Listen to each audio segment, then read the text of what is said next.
be discussing freedom and free enterprise. This is a 1956 essay by Murarji. The essay begins by talking about the second five-year plan of India.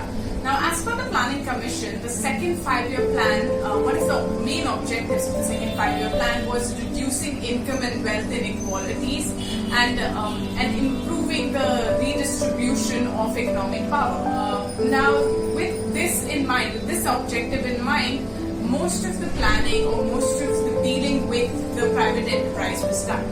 Under the second plan, the Planning Commission argued for something called the socialistic pattern of society. Now, the socialistic pattern of society suggested that economic advancement should not be measured simply on private profit, or should not be measured on private profit, but rather it should be measured on the basis of social gain.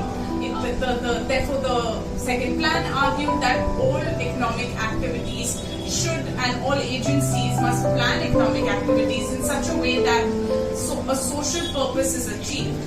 Now, then the Planning Commission goes on to argue that this should be done in a democratic way through democratic processes and means. According to the author, the problem of the second plan of the Planning Commission was this last aspect of ensuring that such centrally planned growth would come about through democratic means and processes.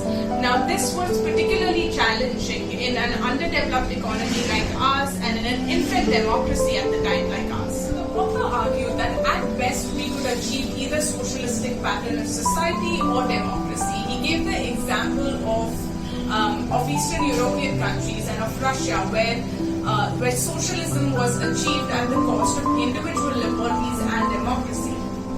Now, another important aspect of the second plan was that for the achievement of the socialistic pattern of society, the Planning Commission recommended the expansion or the rapid expansion of the public sector. Now, this was being done keeping in mind removing power from the hands of a few. However, all humans are self-interested, whether they are business owners or industrialists or they are politicians and bureaucrats. Now, taking the power from the hands of a few and handing it over to those with political power is still handing it to those who in the hands of a few. Therefore, economic power will still be concentrated in the hands of a few and continue to be exploited by the few.